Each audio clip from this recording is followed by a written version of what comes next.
वैसे नहीं होने वाला है, एक्सटेंड नहीं होने वाला है ना, जो मैं नॉर्मली करती हूँ। तो आज का अपना एक छोटा सा टॉपिक रहता है Le Chatelier principal and application of equilibrium constant. Please मुझे कंफर्म कीजिए कि मैंने लास्ट क्लास में तुम्हें रिएक्शन क्वेश्चन के बारे में बता दिया था क्या?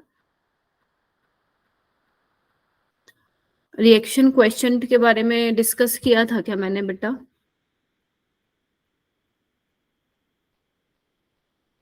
हर्षिता, जेनिफर, मिशबा, जिन्होंने मेरी क्लास अटेंड की थी लास्ट क्लास में, तो प्लीज कंफर्म कीजिए क्या मैंने रिएक्शन क्वेश्चन के बारे में बता दिया था। आप प्लीज अपने नोट्स चेक करिए। करवाया था? आवाज आ रही है? हाँ तो बोलो ना, करवाया था। बोल ही नहीं रहे हो मेरे को क्या? चलो कोई बात नहीं, मैं रिवाइज करा दूंगी। ठीक है। एंड अपना ली चैटलियर प्रिंसिपल, और बेटा मेक श्योर कि ये जो आज की क्लास है वो अच्छे से अटेंड करनी है, बिकॉज इस क्लास में से जो आज मैं क्लास आप लोगों को कवर कराने वाली हूँ, डिस्कस जो मैं आप लोगों को कराने वाली हूँ ना, उसमें से अराउंड 6 to 7 क्वेश्चन आप लोगों को आपके संडे वाले टेस्ट में देखने को मिलेंगे। ठीक है। तो मेक श्योर आज की क्लास जो है अच्छे से अटेंड करो, और जो भी डाउट हो वो मुझसे पूछो ड्यूरिंग द क्लास। क्लियर है सभी को? ठीक है बच्चों। तो ली Chatelier principal and equilibrium constant अगर आपको लग रहा है नहीं कराया तो मैं दोबारा कराऊंगी, डोंट वरी, बट उसको अच्छे से आपको समझना है and then you will be able to solve the questions. ठीक है। And weightage I have already told you in my previous classes. Okay बेटा, do these 3 questions, then we will move further. ठीक है, चलो ये वाले क्वेश्चन मुझे करके दिखाओ, देन हम आगे चलेंगे। Good evening ma'am. Hi Anushka, good evening. ठीक है, this is your first question. What is the equilibrium expression for the reaction? What is the equilibrium expression for the reaction? आपको ये बेसिकली रिएक्शन दी हुई है ना? Option C ma'am. Option C. Option C ma'am. Ma'am option है। एक काम करिए, चैट बॉक्स में अपना आंसर बताइए बेटा।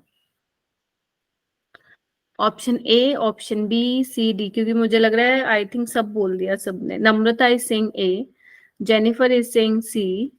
ओके, ऑप्शन ए और ए और हर्षदा ने आंसर नहीं दिया है, ओम ने आंसर नहीं किया मैम अभी। मैंने बोला सी। सी। ओके, तो मैं आप लोगों की आज क्या करूं, वर्चुअली पिटाई कर दूं? क्या कह रही हैं अनुष्का, क्या कह रही है? एक्टिव ऑन कीजिए मैम। क्या एक्टिव ऑन करूं? पोल एक्टिव करूं क्या, ये बोल रहे हो?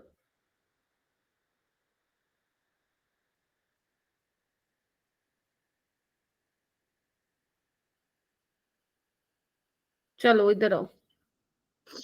अगर मैं तुम्हें बोलूं कि तुम जितनों ने भी आंसर बोला है, सबने ए या बी या सी बोला, डी किसी ने नहीं बोला, और सारे के सारे तुम गलत हो भाई, कर दूं एक वर्चुअली पिटाई? करूं? बताओ एक बार फिर देखो जो तुमने बोला है, क्या तुम अपना आंसर चेंज करना चाहते हो? बताइए, do you want to change your answer? अच्छे से देखिए इसको। Hi, good evening. हाँ जी, मतलब पिटाई करी मैंने तुम्हारी वर्चुअली, बट असर नहीं हुआ है ना। इधर देखना एक बार। 5O2,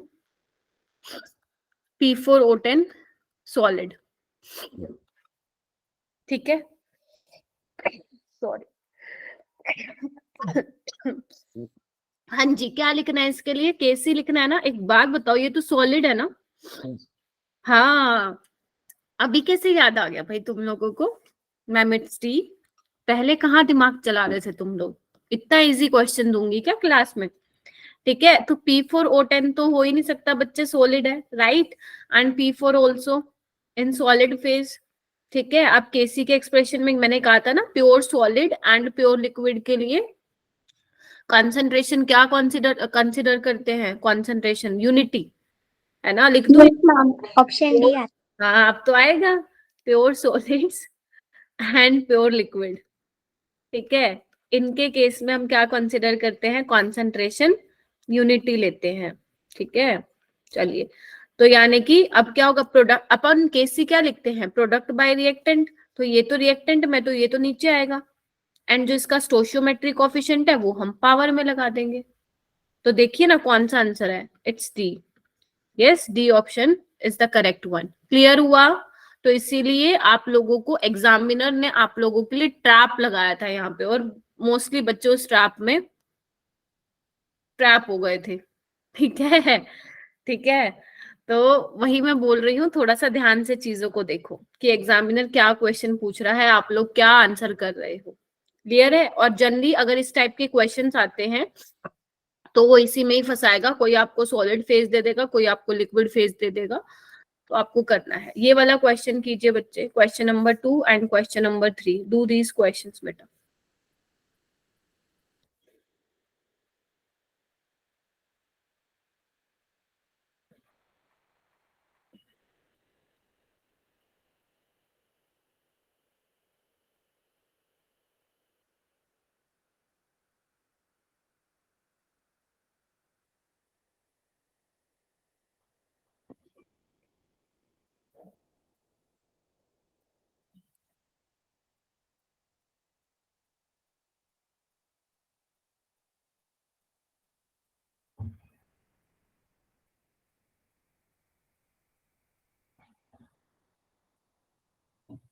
कर रहे हूँ।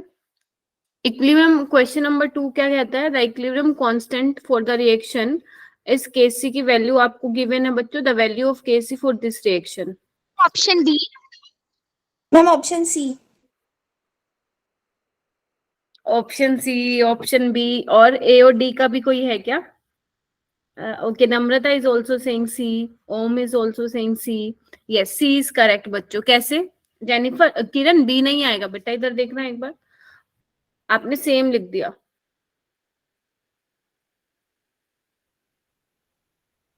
ठीक है, इधर देखो क्या कर रहे हैं हम, देखो इधर SO3 SO2 half of O2, right, है ना। इसका केसी कितना दिया हुआ है, 4.9 इंटू 10⁻⁻², है ना। And you have to calculate the value of KC for this reaction. क्या दिया हुआ है बच्चे, 2SO2 प्लस O2 2SO3। अब ध्यान से देखो बच्चों, तो डिजायर्ड इक्वेशन है जिसके लिए हमें we have to find the KC, right. तो देखो ना यहाँ पे SO2 लेफ्ट हैंड साइड में है और जबकि यहाँ पे राइट हैंड साइड में, तो इसका केसी क्या हो जाएगा, केसी डैश लगा लो, 1/KC हो जाएगा। ठीक है, क्योंकि आपने क्या किया है, आपको SO2 यहाँ चाहिए और आपने क्या किया, मल्टीप्लाई करोगे 2 से तभी इक्वेशन आएगी, यानी कि केसी का स्क्वायर। इट मीन्स बच्चा केसी डैश, जो न्यू वाला केसी डैश आएगा, है ना, तो वो क्या होगा, 4.9 इंटू 10⁻⁻² का होल स्क्वायर। क्लियर है ये? तो आपको इसको जस्ट सॉल्व करने की जरूरत है तुम लोगों को, and you will get your answer which is option number C 416। बेटा आपने डायरेक्ट ये क्यों लिख दिया, इसको देखो ना, याद करो, मैंने बताया था equilibrium constant depend only on 2 condition, first one is on temperature, second one is mode of representation of reaction. ठीक है, तो अगर आप रिएक्शन को रिवर्स करोगे, ठीक है, एंड उसको मल्टीप्लाई करोगे, तो आपका इक्विलिब्रियम कांस्टेंट अकॉर्डिंगली चेंज हो जाएगा। गेटिंग माई पॉइंट और नॉट? बताइए। Yes ma'am. हाँ जी, कंफर्म कीजिए सारे, यस मैम, क्योंकि ये मैं ऑलरेडी करा चुकी हूँ आप लोगों को, आपका एक छोटू सा टेस्ट लिया है यस मैंने मैम। मार्क्स का। Okay, now please try to solve this question, question number 3।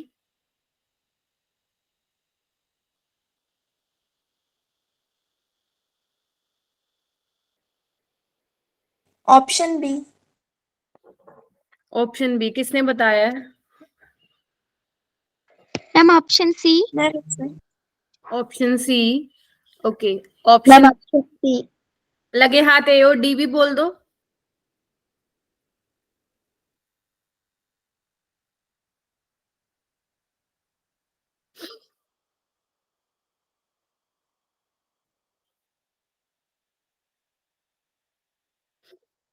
हाँ जी, सी या बी? चलो सॉल्व करके देखो सारे बच्चे।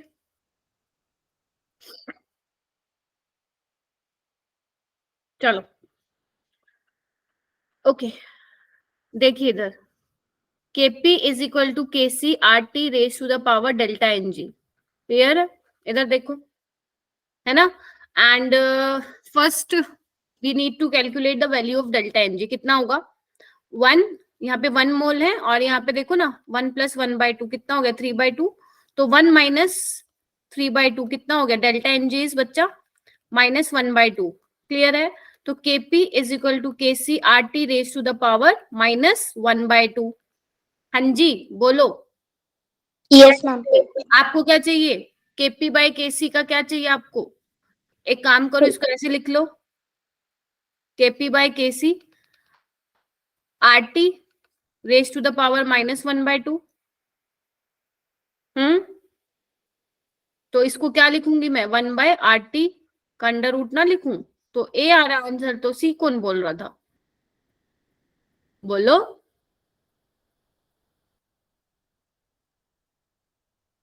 बताओ गलत। सी तो देखो किसी भी हाल में नहीं आने वाला था, ठीक है। सी तो तब आता जब आपका डेल्टा Ng 1 होता, है ना, तब भी शायद, हाँ तब आता, ठीक है।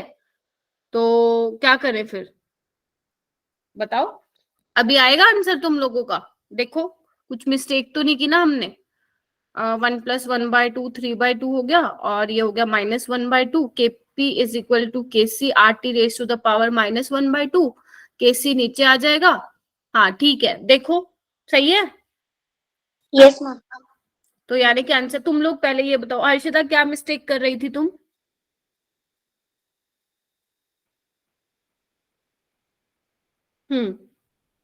किरण क्या मिस्टेक कर रही थी बेटा?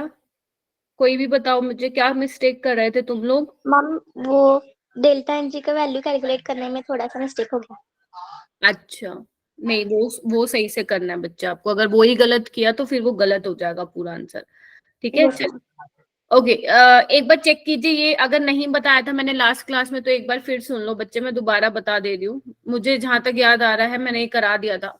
देखिए बच्चे, एप्लीकेशन ऑफ इक्विलिब्रियम कांस्टेंट में आज हम नया फैक्टर पढ़ने वाले हैं, रिएक्शन क्वेश्चन, ठीक है। बेसिकली ये हमें क्या बताने वाला है? ये हमारी रिएक्शन की डायरेक्शन प्रिडिक्ट करने वाला है कि whether the reaction will go into the forward direction और इन backward direction, right.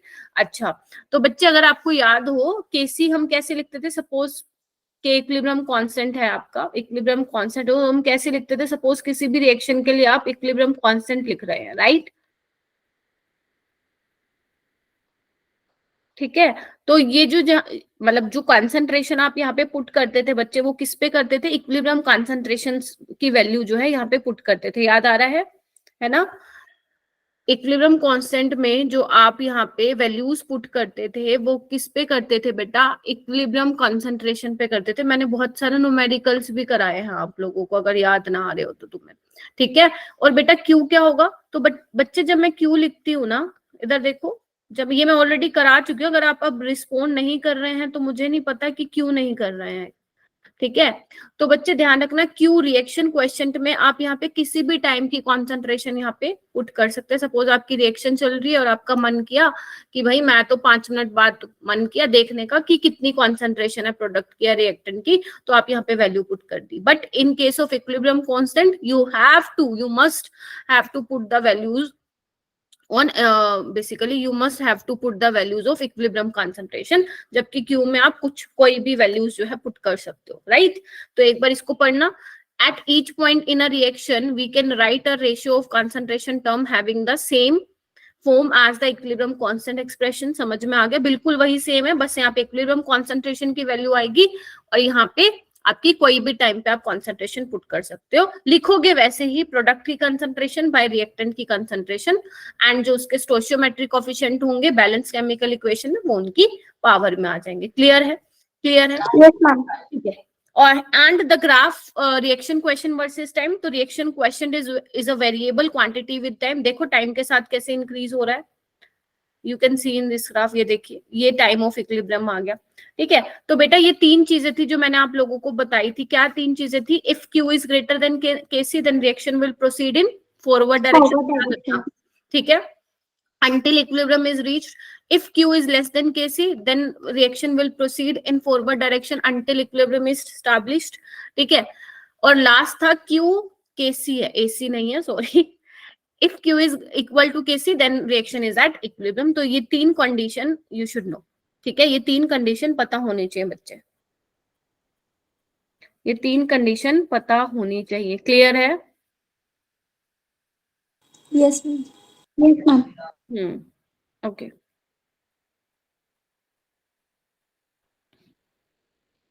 Okay next देखिए बच्चों इधर, ठीक है।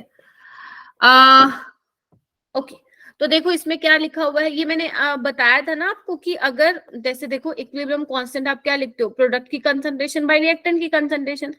तो अगर इक्विलिब्रियम कांस्टेंट की वैल्यू आप बढ़ाओगे तो इट मींस प्रोडक्ट की कंसंट्रेशन इंक्रीज होगी, it means product is more stable then reactant and vice versa. अगर इक्विलिब्रियम कांस्टेंट की वैल्यू कम होगी तो रिएक्टेंट की कंसंट्रेशन ज्यादा होगी, it means reactant is more stable in particular in that particular reaction. तो ये कब होगा, तो बच्चे ध्यान रखना, अगर आपका इक्विलिब्रियम कांस्टेंट ग्रेटर देन 10⁻³ है, सुन रहे हो, ठीक है, अगर आपका इक्विलिब्रियम कांस्टेंट ग्रेटर देन 10⁻³ है, in that case then product concentration is very very larger than the reactant. इसका मतलब क्या हुआ, hence concentration of reactant can be neglected with respect to product. In this case, the reaction is product favorable and equilibrium be more in forward direction than in backward direction, क्योंकि equilibrium constant की value बहुत ज्यादा है, it means product जो है वो ज्यादा stable होगा। इक्विलिब्रियम ज्यादा, इक्विलिब्रियम आपको कहाँ मिलेगा, जब आपका रिएक्टेंट से जो है जब प्रोडक्ट बन जाएगा, मतलब ज्यादा प्रोडक्ट की कंसंट्रेशन होगी, वहां पे आपका इक्विलिब्रियम अचीव होगा। क्लियर है? यानी कि equilibrium will be in forward direction. देखो दिख रहा है ना, इक्विलिब्रियम मोर, सपोज ऐसे देख लो ना, मान लो ये रिएक्टेंट है ये प्रोडक्ट है, तो इक्विलिब्रियम इसकी तरफ ज्यादा होगा, इसकी तरफ कम। क्लियर है? चलिए, if k is very small, अगर मान लो k इक्विलिब्रियम कांस्टेंट की वैल्यू लेस देन 10⁻³ होती है, देखो less than 10⁻³ in that case reactant concentration जो होगी वो ज्यादा होगी। तो concentration of product can be neglected as compared to the reactant. In this case, reaction is reactant favorable. तो मैं ऐसे बना दूंगी फिर, सॉरी, ठीक है, समझे गए?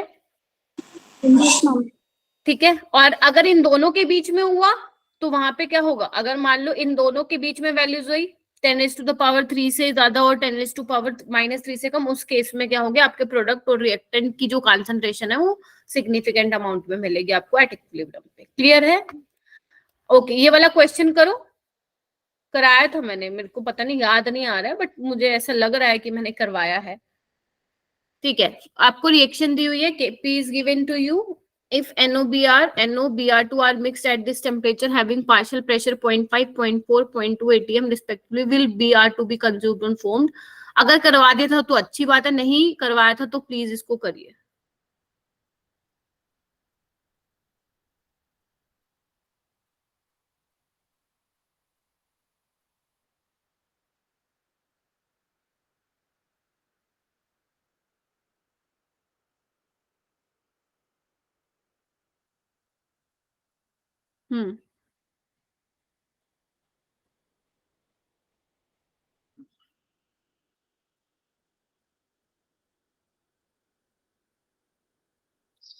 करो बच्चों।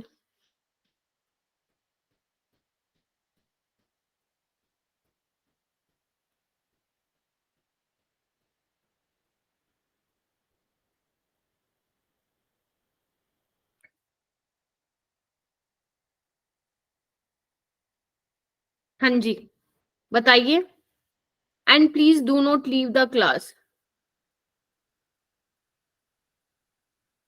प्लीज ट्राई कीजिए क्वेश्चन को। हुआ है किसी से? करो बच्चे, सॉल्व करो।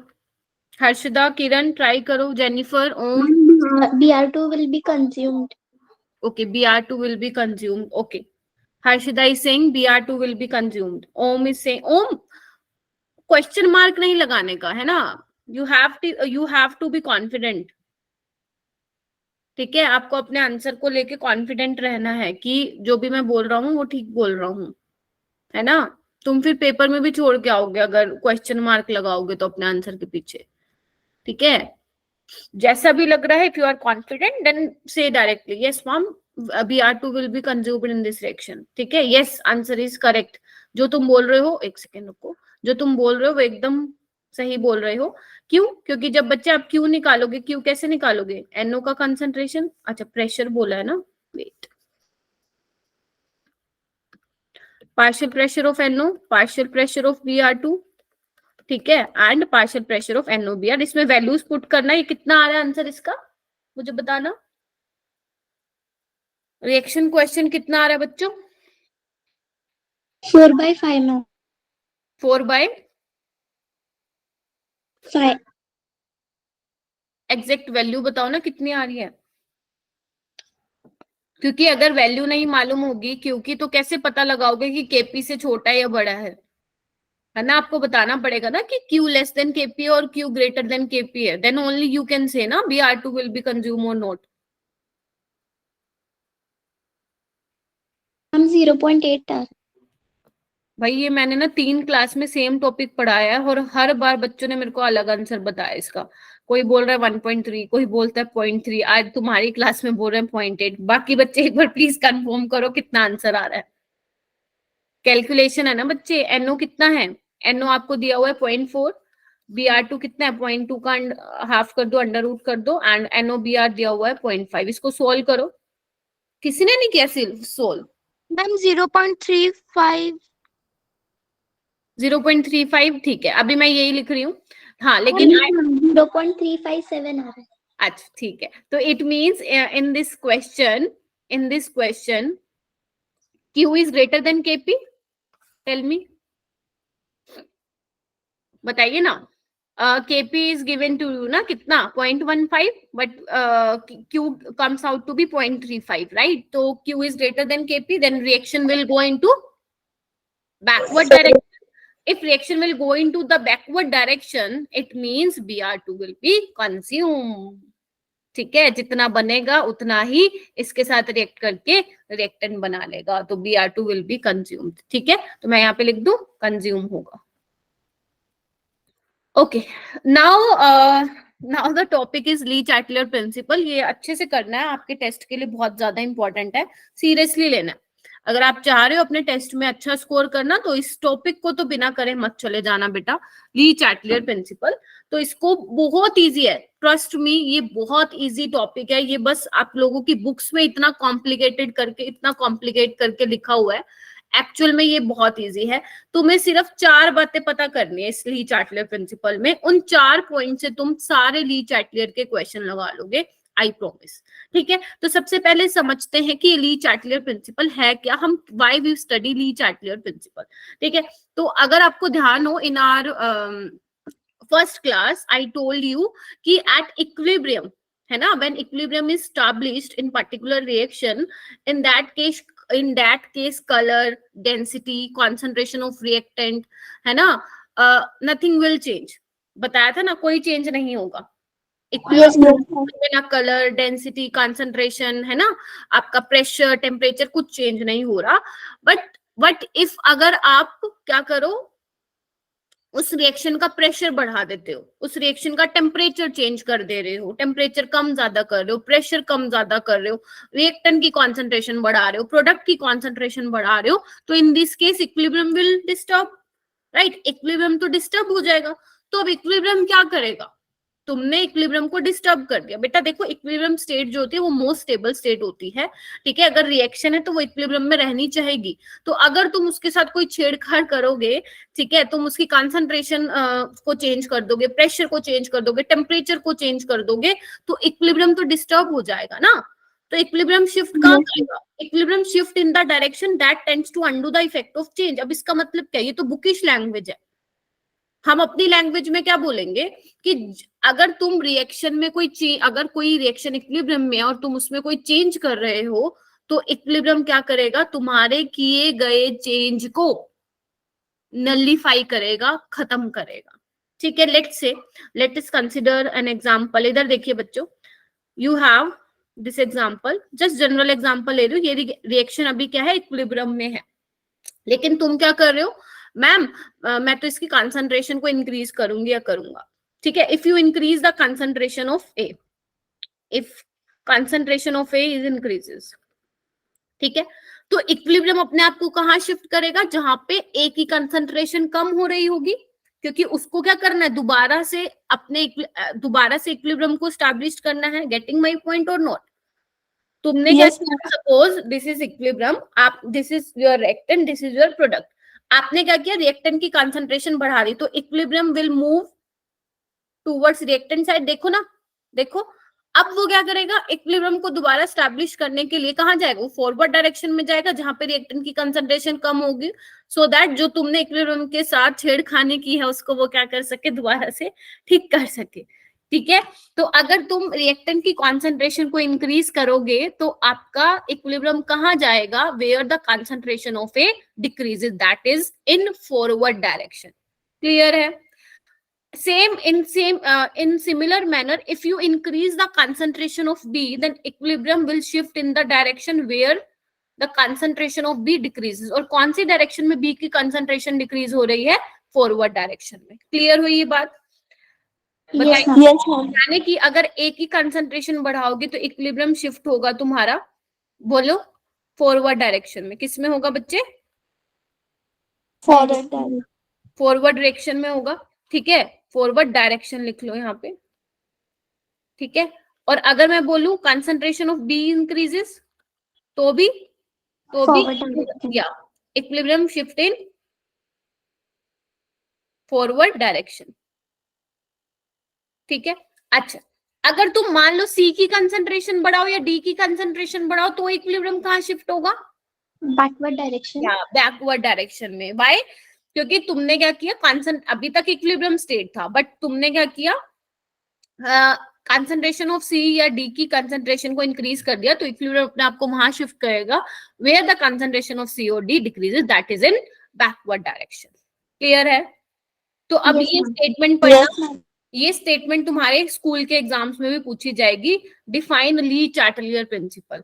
If a system in equilibrium is subjected to a change of concentration, pressure or temperature, the equilibrium shift in the direction that tends to undo the effect of the change. Clear है? ठीक है, इधर आइए।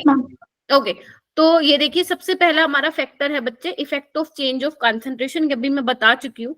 तो बच्चे अगर आपसे पूछा जाए, सपोज एग्जामिनर पूछता है कि इस रिएक्शन फेवरेबल कंडीशन बता दो, फेवरेबल कंडीशन। बेटा फेवरेबल कंडीशन क्या होती है, फेवरेबल कंडीशन ये होती है कि आप किसी रिएक्शन में प्रोडक्ट बनाना चाहते हो। फेवरेबल कंडीशन क्या होती है, क्योंकि अगर आप कोई रिएक्शन करा रहे हो तो प्रोडक्ट तो बनाना चाहोगे ना, अगर रिएक्टेंट ही बनाना चाह रहे हो तो फिर रिएक्शन ही क्यों करा रहे हो।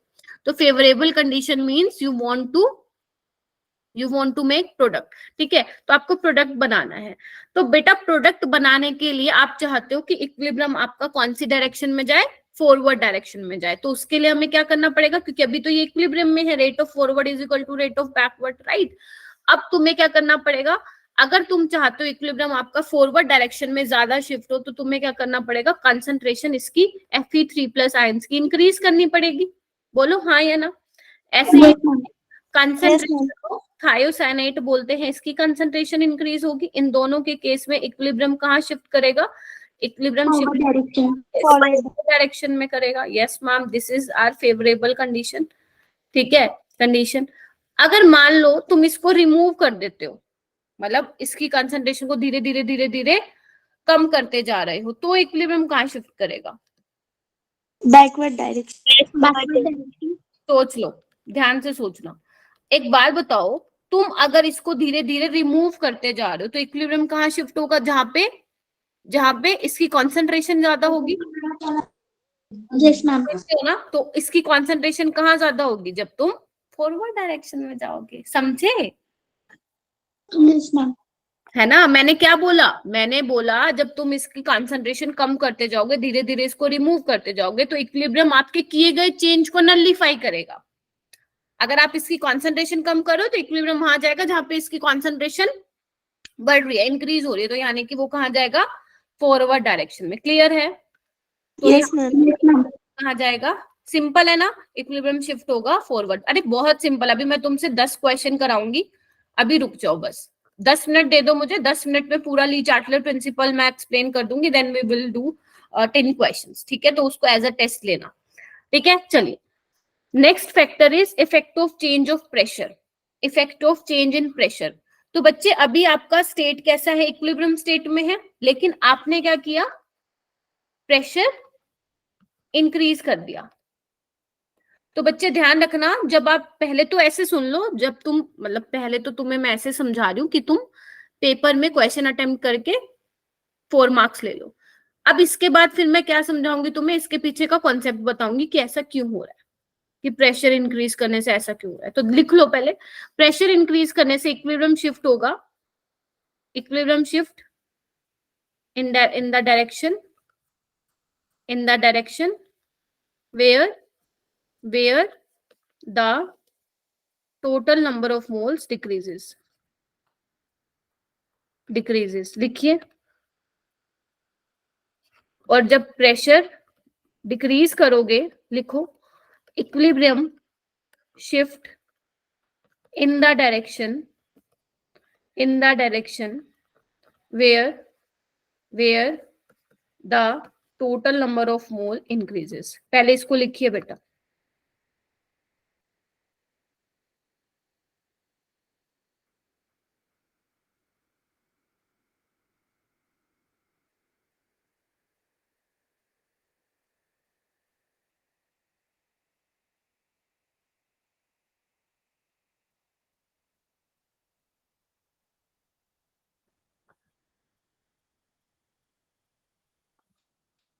देखो बच्चे, ठीक है, इतना लिख लिया। अब सुनो, ठीक है, ये तो है, अगर आपके पास कोई भी ली चैटलेट का प्रिंसिपल का क्वेश्चन आता है तो आप ये ध्यान रखेंगे इस चीज को। अगर मैं बेटा इस इक्वेशन की बात करूं, तो अगर इस इक्वेशन में मैं प्रेशर इंक्रीज कर देती हूँ, तो प्रेशर इंक्रीज का मतलब क्या है, इक्विलिब्रियम, ये इक्विलिब्रियम का ना साइन गलत बना हुआ है, इसको ठीक कर लेना। ठीक है, इक्विलिब्रियम कौन सी डायरेक्शन में शिफ्ट होगा, जहां पे टोटल नंबर ऑफ मोल क्या हो रहे होंगे, कम हो रहे होंगे। इधर देखो, यहाँ पे 4 मोल है in reactant side and product side 2 mole है, तो कहाँ पे जाएगी अपनी रिएक्शन, फॉरवर्ड डायरेक्शन में जाएगी। बताइए, अगर मैं इस रिएक्शन की बात करूं तो इक्विलिब्रियम कहाँ शिफ्ट होगा, फॉरवर्ड डायरेक्शन में होगा, because in forward direction we have 2 mole of ammonia, right. Clear है ये वाली बात बेटा। और अगर प्रेशर डिक्रीज, मान लो मैं प्रेशर डिक्रीज कर दूं, तो वहां जाएगा जहां पे नंबर ऑफ मोल्स ज्यादा है, यानी कि it means equilibrium will shift in direction. Simple, कुछ नहीं करना तुम्हें, बस यही चीज ध्यान रखनी है। किस आपकी केमिकल इक्विलिब्रियम का क्वेश्चन ऐसे आ जाता है ली चैटलेट प्रिंसिपल बेस पे, तो ऐसे ही करना है। अब इसका सुनो कॉन्सेप्ट सुनो, ऐसा क्यों हो रहा है। अच्छा हाँ, एक और चीज, अगर मान लो एग्जामिनर पूछता है कि फेवरेबल कंडीशन बताओ, फेवरेबल कंडीशन का मतलब क्या होता है कि आपको ज्यादा से ज्यादा अमोनिया चाहिए, तो उसके लिए भी क्या करना पड़ेगा, फॉरवर्ड डायरेक्शन में भेजना पड़ेगा इक्विलिब्रियम को, तो प्रेशर इंक्रीज करना पड़ेगा। क्लियर है। अच्छा, अब देखो इसके पीछे रीजन क्या है, ऐसा हो क्यों रहा है। देखिए बच्चों, रीजन सुनना ध्यान से बच्चों। यू हैव ये मुझे बताओ, have you heard PV is equal to nRT, ideal gas equation. हाँ, मैंने बताया भी था शायद, मोल कॉन्सेप्ट में बताया था। हाँ, P is your pressure of gas, V is volume of gas, है ना, and N is number of moles, R is your gas constant, T is your temperature। अब मुझे बताइए, R तो कांस्टेंट है, मान लेते हैं यहाँ पे टेम्परेचर भी कांस्टेंट है, तो P is directly proportional to N by V। Tell me, pressure is directly proportional to number of moles per unit volume. अब मुझे बताओ, if you increase the pressure then volume decrease, tell me, because pressure is inversely proportional to volume। if volume is decreased, then number of moles per unit volume increases। अगर ये छोटा होगा तो ये पूरी N by V इंक्रीज हो जाएगा। Tell मी।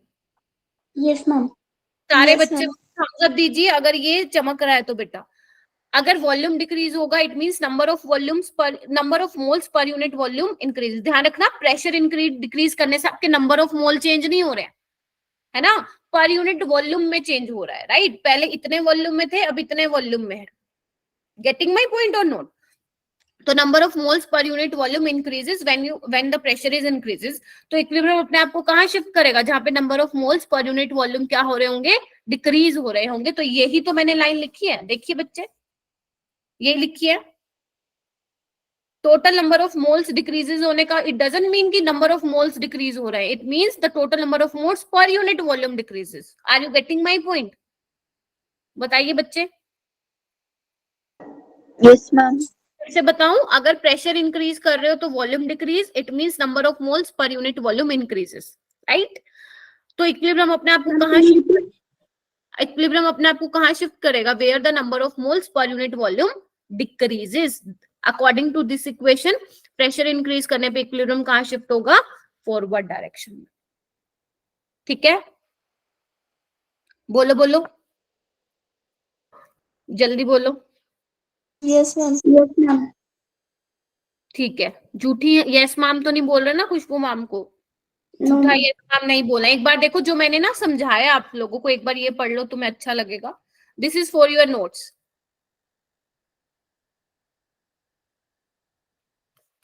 पढ़ना एक बार इसको बेटा। On increasing the pressure the volume occupied by the system will decrease. Clear इतना लाइन? प्रेशर बढ़ा रहे हो तो वॉल्यूम डिक्रीज होगा ना। देखो इधर, इधर देखो, पहले वॉल्यूम इतना था, प्रेशर इंक्रीज कर रहे हो, ऊपर से प्रेशर आप क्या कर रहे हो? प्रेशर डाल रहे हो, तो volume will decrease. As such there will be greater number of moles per unit volume. ठीक है ना बात? पहले इतने वॉल्यूम में नंबर ऑफ मोल्स थे, अब इतने वॉल्यूम में मोल्स है, तो तुम्हें नंबर ऑफ मोल्स कहाँ ज्यादा दिखेंगे? कम वॉल्यूम में, ज्यादा वॉल्यूम में? बताओ। ज्यादा। कम वॉल्यूम में दिखेंगे ना, क्योंकि ज्यादा वॉल्यूम में तो इधर उधर है, गैसेस, गैस के मॉलिक्यूल्स है ना। और तुम वॉल्यूम कम कर दोगे तो नंबर ऑफ मोल्स क्या होंगे? ज्यादा होंगे पर यूनिट वॉल्यूम में। तो effect of change can be, इधर देखो, effect of this change can be counteracted if the equilibrium shift in the direction involving a decrease in the number of moles. Clear है? ये वही बात है जो भी मैंने तुम्हें अपने लैंग्वेज में समझाई है।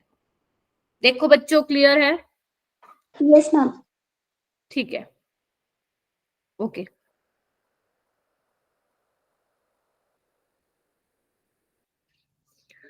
ओके, अब इसमें तुम मुझे बताना है ना, प्रेशर जब मैं इंक्रीज करूंगी तो इक्विलिब्रियम कौन सी डायरेक्शन में जाएगा, और प्रेशर डिक्रीज करूंगी तो इक्विलिब्रियम कौन सी डायरेक्शन में शिफ्ट होगा?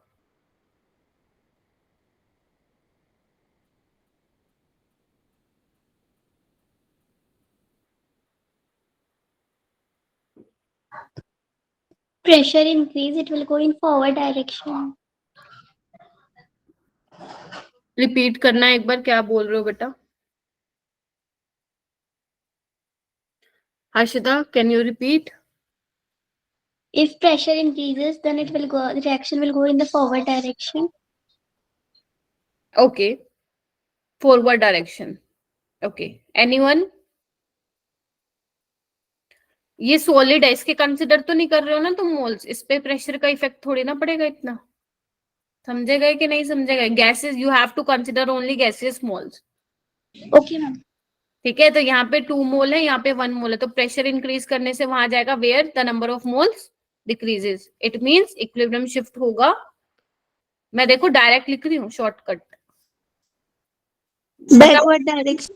हाँ, बाकी भी बोलो। इतना मुश्किल लग रहा है क्या? ये तो बहुत सिंपल टॉपिक है।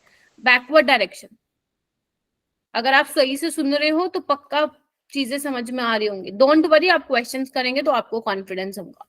एंड प्रेशर डिक्रीज करोगे तो नंबर ऑफ मोल्स जहां पे ज्यादा है वहां पे शिफ्ट करेगा, यानी कि फॉरवर्ड डायरेक्शन। क्लियर है? चलो, ओके, एक बार पढ़ लो, इसका एक्सप्लेनेशन पढ़ लो बच्चे, अच्छा लगेगा तुम लोगों को।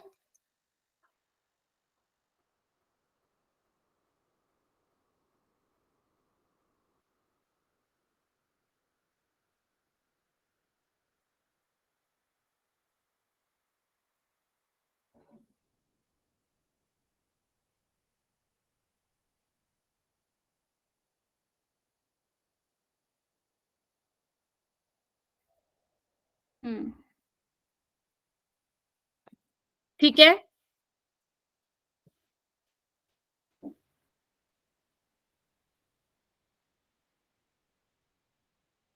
हो गया?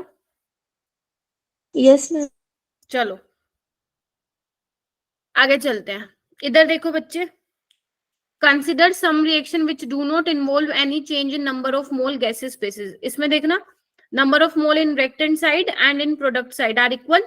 देखिए बच्चों, 2 2, एंड इन सेकंड 2 2, इसमें भी 2 2। तो इन that case pressure does not have any effect on equilibrium. If you increase or decrease the pressure, then there will be no effect on equilibrium. Why? Because the number of moles on the reactant side and the product side are equal. Clear है बच्चों? Yes, ma'am. Clear है? तो यानी कि अभी तक अपन ने pressure concentration वाला पढ़ लिया है. And this is most important effect of temperature. इसमें बच्चों को बहुत कंफ्यूजन होती है, लेकिन आज नहीं होगी, आई प्रॉमिस. इधर देखिए बच्चों, बस आपको ना एक काम करना है.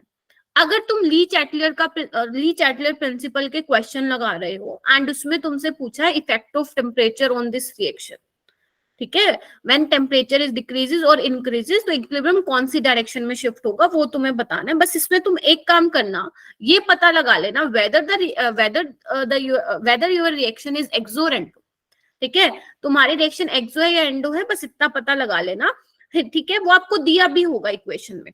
ठीक है, जैसे देखो, consider this example. In this example delta H comes out to be negative, right? It means reaction is exothermic. Tell me, reaction is exothermic? Yes, ma'am. तो it means our forward direction is exothermic और automatically backward क्या हो जाएगी? endo हो जाएगी. If delta H is negative, it means forward direction क्या है आपकी? exothermic वाली, and backward direction में आपका endothermic है. आपने ये पता लगा लिया ना, बस हो गया काम, हो गया काम.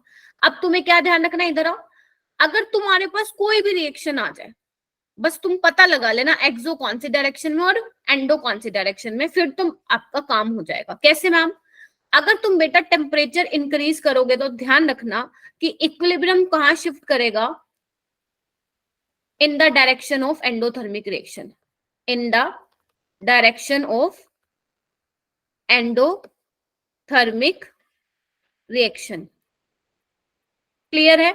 अब वो एंडोथर्मिक रिएक्शन तुम्हारा फॉरवर्ड भी हो सकता है, बैकवर्ड भी हो सकता है. बस ये ध्यान रखना, टेम्परेचर इंक्रीज करने पे इक्विलिब्रियम शिफ्ट करेगा एंडोथर्मिक रिएक्शन वाली डायरेक्शन में.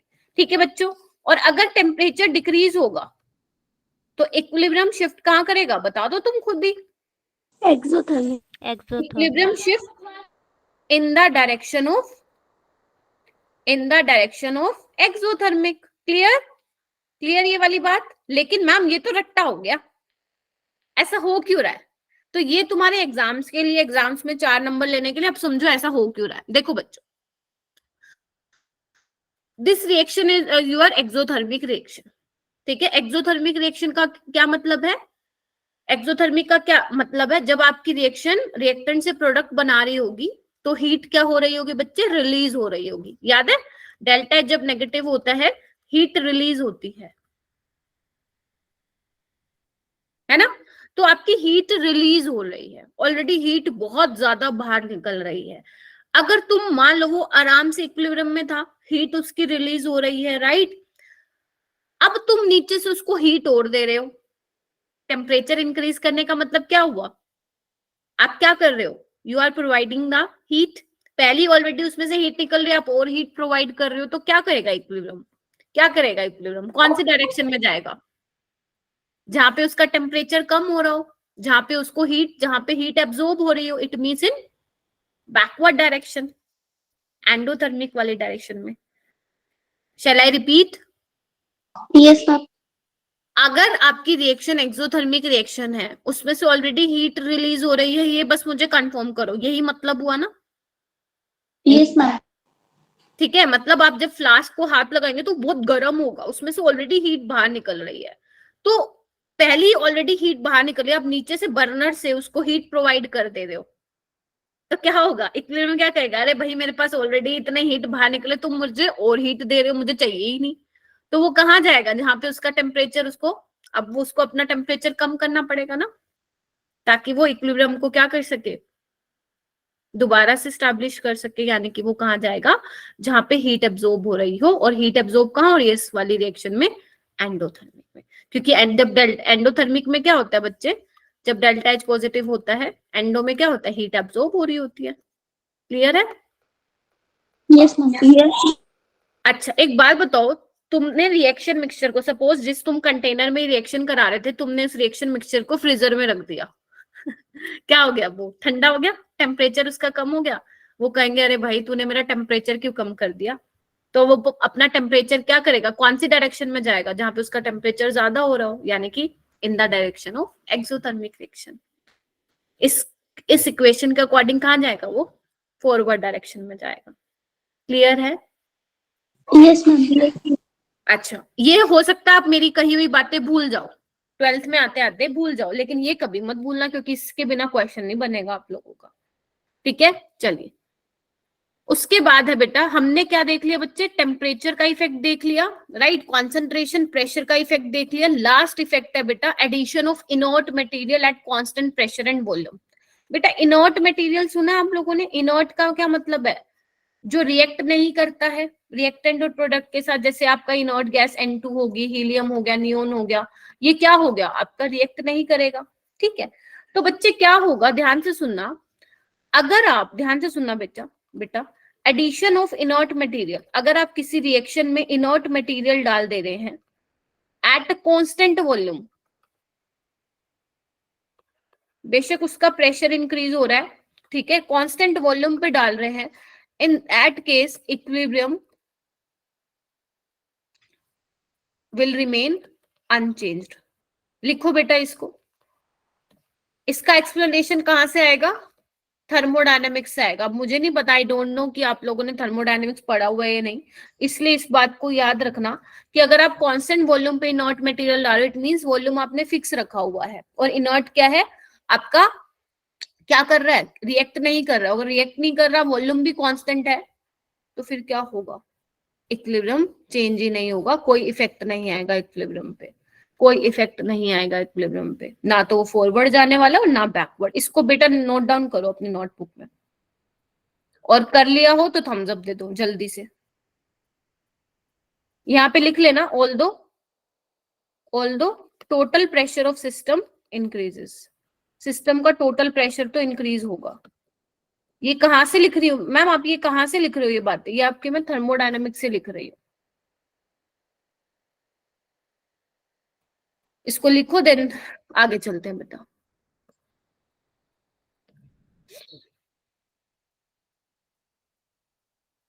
चले, ओके, नेक्स्ट लिखिए बच्चे, नेक्स्ट लिखिए एडिशन ऑफ इनर्ट मटेरियल। इसके बाद क्योंकि क्वेश्चन करने हैं बेटा आपको, अपने पास अभी 10 मिनट रह गए हैं। Addition of inert material at constant pressure, constant pressure, बच्चे खुद सोचो, कांस्टेंट प्रेशर, अगर तुमने थर्मोडायनेमिक्स पढ़ा है तो ये याद होगा, कांस्टेंट प्रेशर का मतलब कि आप जो रिएक्शन करा रहे हो वो ओपन वेसल में करा रहे हो, अगर किसी ने पढ़ा है तो, नहीं पढ़ा तो सुन लो, ओपन वेसल में करा रहे हो एट कांस्टेंट प्रेशर पे आप, राइट। तो आप क्या कर रहे हो, ऊपर से इनर्ट मटेरियल डाल रहे हो, कोई गैस आप डाल रहे हो, तो अगर आप कोई गैस डालोगे तो वॉल्यूम जो है गैस का, जो वॉल्यूम है वो इंक्रीज होगा, टेल मी हाँ या ना, वॉल्यूम बढ़ेगा, और वॉल्यूम बढ़ेगा बच्चों, अगर वॉल्यूम बढ़ेगा तो number of moles per unit volume decrease हो जाएंगे।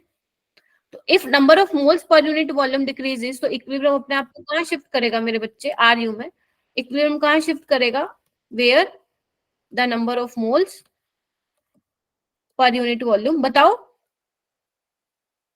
पर यूनिट वॉल्यूम यहाँ इंक्रीजेस। एक बार बताओ, वॉल्यूम अगर ज्यादा होगा तो number of moles per unit volume कम हो जाएंगे, इतना कंफर्म कर दो बस मुझे। यस। ठीक है, ओके, अच्छा, तो इक्विलिब्रियम अपने आप को कहाँ शिफ्ट करेगा, where the number of moles per unit volume increases, यानी कि when you add inert material at constant pressure, then in that case equilibrium shift in the direction where the number of moles per unit volume increases. clear है, at constant pressure and at constant volume, अगर तुम constant volume पे inert material डाल रहे हो then there will be no effect on equilibrium. ठीक है जी, okay, चलिए क्वेश्चन कीजिए बच्चों, क्वेश्चन कीजिए, this is your question number 1, बहुत सारे क्वेश्चन है देखो, ठीक है, क्वेश्चन तो बहुत सारे हैं, ट्राई करो बच्चे, this is your first question.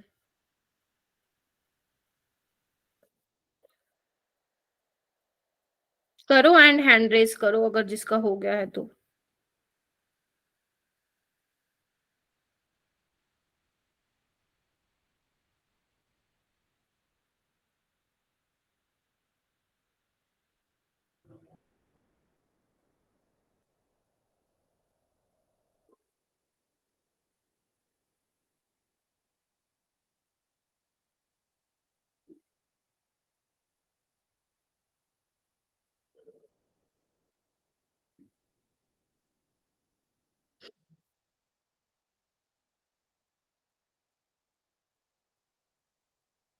हुआ? क्या आंसर आ रहा है बताओ बेटा?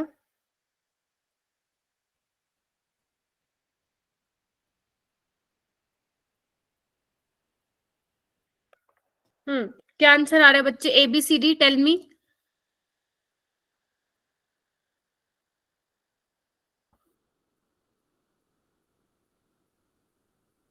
Ma'am option C.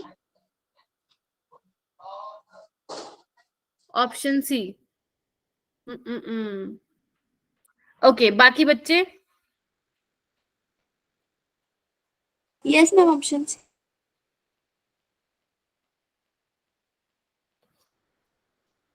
ओके देखो बच्चे, very good, proud of you all. ठीक है, देखिए पहले तो ये देखो साइन ना, ये थोड़े इक्विलिब्रियम का साइन अपने आप थोड़ा समझ जाना, गलत लगे हुए हैं। डेल्टा एच पॉजिटिव का क्या मतलब है? Reaction is endothermic in forward direction and in backward reaction is exothermic. Okay, and you have to tell me the equilibrium shift. Temperature is decreases, तो टेम्परेचर डिक्रीज होता है तो इक्विलिब्रियम कहाँ shift होता है मेरे बच्चों? बताइए, इक्विलिब्रियम कहाँ शिफ्ट होगा व्हेन टेम्परेचर इज डिक्रीज? बताओ। बैकवर्ड्स। हाँ, बैकवर्ड में बोलो ना, या सिंपल ऐसे बोलो, ऐसे भी ना बोलो बैकवर्ड में, ऐसे बोलो मैम आपने बताया था कि जब टेम्परेचर डिक्रीज होता है तो इक्विलिब्रियम वहां जाएगा कौन सी वाली डायरेक्शन में? एक्सोथर्मिक वाली डायरेक्शन में।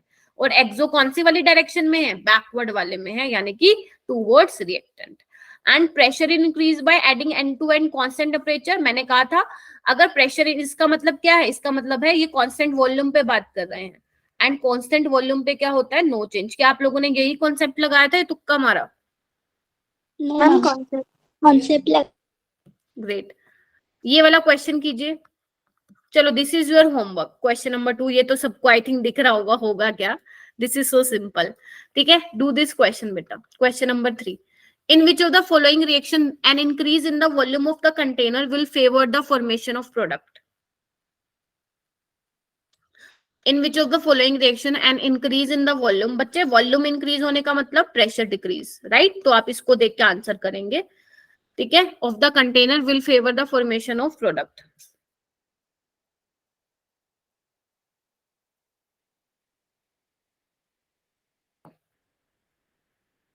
हम्म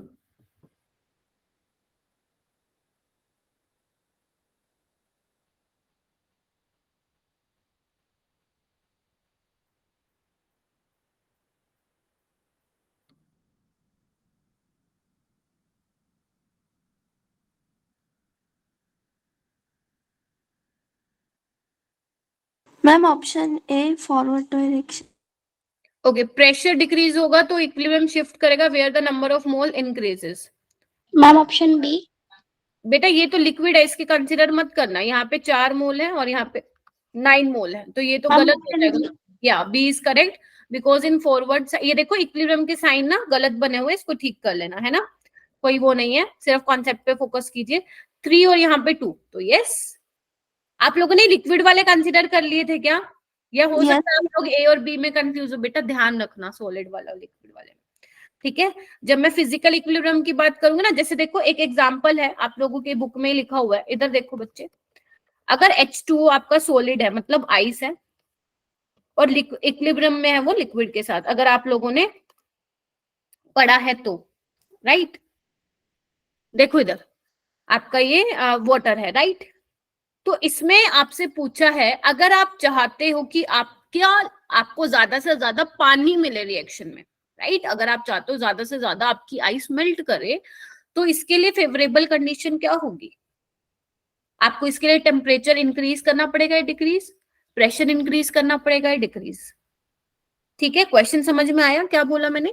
कि solid and liquid, ice water के केस में कर रही हूँ, water solid and water liquid जो है आपस में इक्विलिब्रियम में है। सबसे पहले तो बच्चे हमें टेम्परेचर का इफेक्ट देखना है। If we want to know the effect of temperature, then first we have to see कि whether the reaction is endo और एक्सो। तो एक बात बताओ, when solid is converted into liquid, तो हमें क्या करना पड़ेगा? हीट मस्ट बी सप्लाइड, है ना? इट मींस यानी कि delta H is positive, it means forward direction में this is endo and in backward it is exo. Clear है? मैं एक बार अच्छे से लिख देती हूँ सो दैट क्लियर लगे। देखो, forward side endo and backward exo. Clear है? तो इफ यू वांट कि आपका रिएक्शन फॉरवर्ड डायरेक्शन में जाए, दिस इज फेवरेबल कंडीशन ना, आप चाहते हो ज्यादा से ज्यादा आपकी आइस मेल्ट हो और वाटर में कन्वर्ट हो, तो इट मींस टेम्परेचर क्या करना पड़ेगा, हमें इंक्रीज करना पड़ेगा। पहली कंडीशन, टेल मी पहला कंडीशन। Yes ma'am. अच्छा, अब बात आते हैं प्रेशर की। प्रेशर से भी पहले मैं बात करूंगी वॉल्यूम की। मुझे सोच के बताना कि सॉलिड का ज्यादा वॉल्यूम होगा या लिक्विड का ज्यादा वॉल्यूम होगा। टेल मी, सोच समझ के बताना, सॉलिड का सॉलिड। वॉल्यूम ज्यादा होगा या लिक्विड का वॉल्यूम ज्यादा होगा बच्चे? Solid. Solid. Harshada is saying solid, बाकी? Ma'am liquid. लिक्विड का वॉल्यूम ज्यादा होगा। ओके हर्षदा, तुमने ऐसा क्यों बोला बेटा, सॉलिड का वॉल्यूम ज्यादा होगा? Ma'am because in solid particles are compactly packed ना। बट बेटा in most of the cases liquid का वॉल्यूम ज्यादा होता है ना। Yes ma'am. है ना, सॉलिड का तो कॉम्पैक्ट है, राइट, वो तो intermolecular force of attraction strong है। लिक्विड में तो वो दूर दूर हो जाएंगे ना, इधर आना एक बार। सॉलिड में ऐसे हैं, लिक्विड में दूर हो जाएंगे, तो वॉल्यूम किस में ज्यादा है, सॉलिड में या लिक्विड में? लिक्विड। लिक्विड। लिक्विड में। तो बच्चे मोस्ट ऑफ द सॉलिड में हम यही लाइन बोलते हैं जो मैंने अभी रिपीट किया। क्या कोई मुझे और आंसर देना चाहता है, मतलब कोई और मुझे कुछ कहना चाहता है इसके बारे में? ये सबका आंसर लिक्विड है। देखो मैं बोलूंगी Harshada is sing right, Harshada सही कह रही है। हालांकि उसने कॉन्सेप्ट नहीं बताया मुझे सही, इसके पीछे का रीजन क्या है, but in case of water ice has higher volume than liquid. Why is it so? बच्चे अगर आप लोगों ने केमिकल बॉन्डिंग में हाइड्रोजन बॉन्डिंग का कॉन्सेप्ट किया है फ्रॉम योर एनसीईआरटी, मैंने तो नहीं करवाया वो क्योंकि वो बहुत ज्यादा इंपॉर्टेंट नहीं है, बट यस अगर आपके एनसीईआरटी में गिवन है तो बच्चे आप लोगों ने पढ़ा है हाइड्रोजन बॉन्डिंग का कॉन्सेप्ट? Tell me. नहीं पढ़ा तो बहुत गंदी बात है, मैंने कहा था पढ़ना है। ठीक है, इधर देखो बच्चे, अगर आपको पता हो आइस वाटर है, ठीक है, अब वाटर के पास क्या है, वाटर की टेंडेंसी होती है इंटरमोलिकुलर हाइड्रोजन बॉन्डिंग करने की। देखो ना, एक वाटर का molecule in solid state 4 hydrogen bond बनाता है, 2 इससे एंड 2 इससे। तो there is a strong intermolecular hydrogen bonding between water molecules in solid state. तो अब सॉलिड स्टेट में, क्योंकि वाटर के ध्यान से सुनना, बहुत इंपॉर्टेंट कॉन्सेप्ट है, नहीं पढ़ा तो आज अपने एनसीईआरटी से पढ़ लेना। हाइड्रोजन बॉन्डिंग सॉलिड स्टेट में क्या होता है, इंटरमोलिकुलर हाइड्रोजन बॉन्डिंग वाटर में बहुत ज्यादा होती है। तो आपका क्या होगा, सॉलिड स्टेट में आइस जो आपका वाटर है, जो कि जिसको आप आइस बोल रहे हो, इंटरमोलिकुलर हाइड्रोजन बॉन्डिंग होने की वजह से केज लाइक स्ट्रक्चर होता है। सुना है, केज लाइक स्ट्रक्चर। और केज लाइक स्ट्रक्चर होने की वजह से इनमें क्या होता है, बड़े बड़े स्ट्रक्चर होंगे, केज लाइक स्ट्रक्चर होंगे, बीच बीच में वैकेंट स्पेसेस होंगे। ठीक है, तो वॉल्यूम क्या हो जाएगा, ज्यादा हो जाएगा। और अगर वॉल्यूम ज्यादा हो जाएगा तो डेंसिटी कम हो जाएगी। यही तो रीजन है आपका आइस जो है वाटर पे फ्लोट करता है। क्या कॉन्सेप्ट को रिकॉल कर पा रहे हो? ये तुमने पढ़ी हुई हैं चीजें। Yes ma'am. आपको है कि आइस फ्लोट करती है वाटर पे, कभी देखा आइस को नीचे सिंक होते हुए?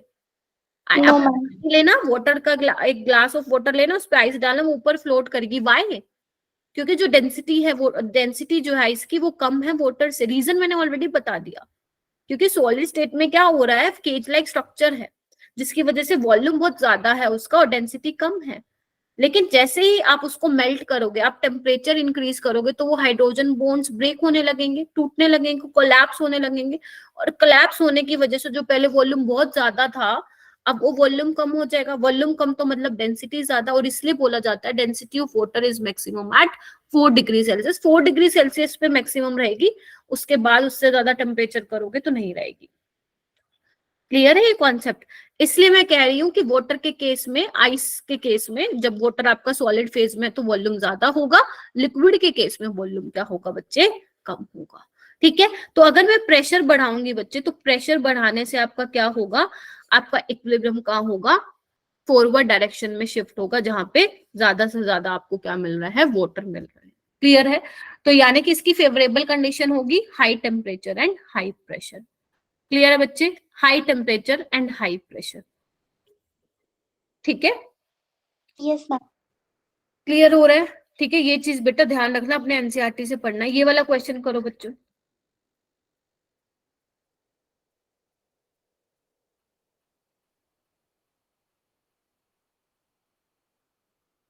ये वाला क्वेश्चन करो।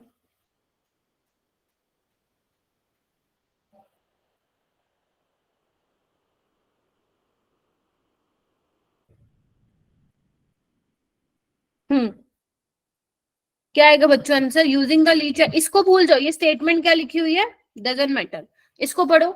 Using the Le Chatelier principle predict which one of the following will not disturb the equilibrium. बताइए बताइए। D, very good, D option is correct. Why? Option D. Fe2 plus solid phase में है, pressure का इस पे effect नहीं पड़ेगा। तो अगर आप ये और ऐड भी कर दोगे तो कुछ नहीं होगा, ठीक है? No effect on equilibrium. ये वाला क्वेश्चन करो बच्चे। इसमें मोर देन वन करेक्ट है, इसमें मोर देन वन करेक्ट है बेटा।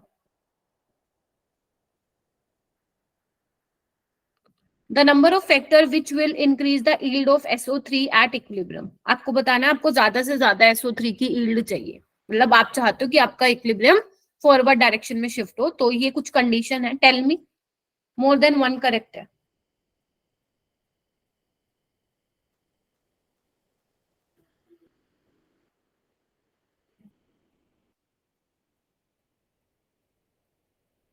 Option D. Option B. More than one correct, एक से ज्यादा है बच्चे। A B C D E, बताओ मुझे। Ma'am ABC। ABC। टेम्परेचर बढ़ाने से क्या होगा? फॉरवर्ड डायरेक्शन में जाएगी? नहीं, टेम्परेचर इंक्रीज करने से तो एंडोथर्मिक वाली रिएक्शन में जाती है, बट इसमें एक्सो फॉरवर्ड है और एंडो बैकवर्ड है। तो आपको तो अगर टेम्परेचर बढ़ाओगे तो आपको तो SO2 ज्यादा मिलेगा, रिएक्टेंट ज्यादा मिलेगा, तो ये तो हो ही नहीं सकता बेटा। प्रेशर इंक्रीज करने से वहां जाएगा where the number of moles. Very good, B. नहीं नहीं नहीं नहीं नहीं नहीं नहीं शिखा, ई भी नहीं होगा बच्चे। कैटलिस्ट के डालने से इक्विलिब्रियम को क्या होगा बताओ? कैटलिस्ट तो कुछ करता ही नहीं ना। कैटलिस्ट क्या करता है? कैटलिस्ट ये थोड़ी ना कहता है फॉरवर्ड डायरेक्शन में जाएगा। कैटलिस्ट तो सिर्फ इक्विलिब्रियम को जल्दी अटेन करने में हेल्प करता है। Ma'am BCD। Very good, BCD। अब आए ना तुम, BCD प्रेशर बढ़ाने से, SO2 डालने से और O2 डालने से। ये वाला क्वेश्चन करो। आपको ये रिएक्शन दी हुई है and you have to tell me the which of the following statement is incorrect.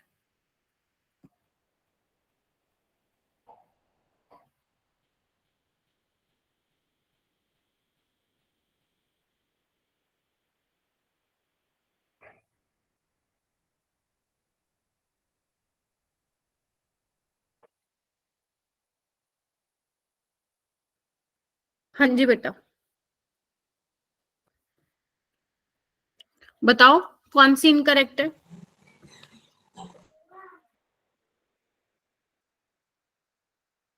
Option B ma'am. Ma'am option D. Option B क्यों इनकरेक्ट है Harshita? Why option B is incorrect? कुछ भी बोल रहा है तो। it will be pressure in case of temperature। अरे एक बात बताओ, प्रेशर इंक्रीज करोगे, तुम लोग सारे आंसर गलत बोल रहे हो भाई। प्रेशर इंक्रीज करेगा तो मुझे ये बताओ इक्विलिब्रियम कौन से डायरेक्शन में शिफ्ट होगा? बताओ एक बार, जहां पे नंबर ऑफ मोल्स क्या हो रहे हैं, कम या ज्यादा? बताओ। डिक्रीज। जहां पे डिक्रीज हो रहे हैं, तो डिक्रीज कहाँ हो रहे हैं? यहाँ पे 2 मोल है, यहाँ पे 3 मोल है, तो ये तो ठीक है, करेक्ट स्टेटमेंट है ये तो। Ma'am option D. Option D भी करेक्ट है, क्यों? एडिशन ऑफ इनर्ट गैस और कांस्टेंट वॉल्यूम विल नॉट, अभी तो पढ़ाया। Addition of inert gas at constant volume effect ही नहीं करता, तो ये भी करेक्ट है। Ma'am option A. हाँ अब तो आएगा बेटा, ऑप्शन ए तो आएगा। ये देखो, सी देखो, equilibrium constant decrease as the temperature decreases, ये भी ठीक है। ठीक है, इधर देखो एक बार मेरी बात ध्यान से। एक कॉन्सेप्ट होता है कि आपका, मैंने बताया था ना, इक्विलिब्रियम कांस्टेंट जो होता है टेम्परेचर पे डिपेंड करता है, याद है? बताया है मैंने, अभी आज भी बताया, कल भी बताया। ध्यान रखना, जब आपकी एक्सोथर्मिक रिएक्शन होती है, ध्यान से सुनना, जैसे ये है एक्सोथर्मिक रिएक्शन, तो उसमें जो आपका इक्विलिब्रियम कांस्टेंट होता है वो क्या होता है, डिक्रीज होता है टेम्परेचर इंक्रीज के साथ। ध्यान रखना ये चीज, एक्सोथर्मिक रिएक्शन में इक्विलिब्रियम कांस्टेंट आपका डिक्रीज होता है अगर टेम्परेचर इंक्रीज होता है तो, और एंडो में क्या होता है, उल्टा होता है। एंडो में क्या होता है, इक्विलिब्रियम कांस्टेंट इंक्रीज होता है अगर टेम्परेचर इंक्रीज होता है तो यही वो पॉइंट लिखा हुआ है, equilibrium constant decrease as the temperature increase, क्योंकि this is your exothermic reaction. ये गलत है, क्यों? वो बोल रहा है the equilibrium constant is large suggestive of reaction going to completion, so no catalyst required. अरे हमें क्या, वो कैटलिस्ट डाले या ना डाले, इक्विलिब्रियम कांस्टेंट की वैल्यू नहीं डिपेंड करती है ना कैटलिस्ट डालने से। बताओ, कैटलिस्ट डाल दोगे तो इक्विलिब्रियम कांस्टेंट की वैल्यू कम ज्यादा हो जाएगी क्या? नहीं, वो तो जब बस No, ma'am. It doesn't. करता है, या इट डजंट मैटर, ठीक है, एट ऑल। तो ए इज इनकरेक्ट, तो इसका आंसर जो होगा वो ए होगा, ठीक है। ये वाला कीजिए, ये वाला क्वेश्चन कीजिए। द एक्सोथर्मिक फॉर्मेशन आपको दी हुई है, which of the following will increase the quantity of ClF3 in an equilibrium mixture of Cl2, F2 and ClF3? बताइए। You have to increase the quantity of ClF3, it means you want कि आपका equilibrium shift हो forward direction में। बताओ क्या करोगे उसके लिए? कंटेनर का वॉल्यूम बढ़ा दोगे, F2 ऐड कर दोगे, Cl2 को रिमूव कर दोगे, या टेम्परेचर इंक्रीज कर दोगे? Tell me. मैम F2 को ऐड कर। Very good, Yes, F2 ma'am. Adding F2. Very good, F2 को ऐड करोगे तभी आपका you can only increase the quantity of ClF3, ठीक है। ये आप होमवर्क में कर लेना, ठीक है, ये मैं ऑलरेडी आप लोगों को बता चुकी हूँ, ठीक है। ये आपका होमवर्क में रहेगा क्योंकि टाइम कम है ना, तो आपको आज ये होमवर्क भी है आपके लिए, कर लेना उसको, ठीक है बच्चे। And all the very best for the test. अच्छे से करना, जितना मैंने पढ़ाया है क्लास में, अगर उतना भी कर लोगे तो you will rock the test, ठीक है।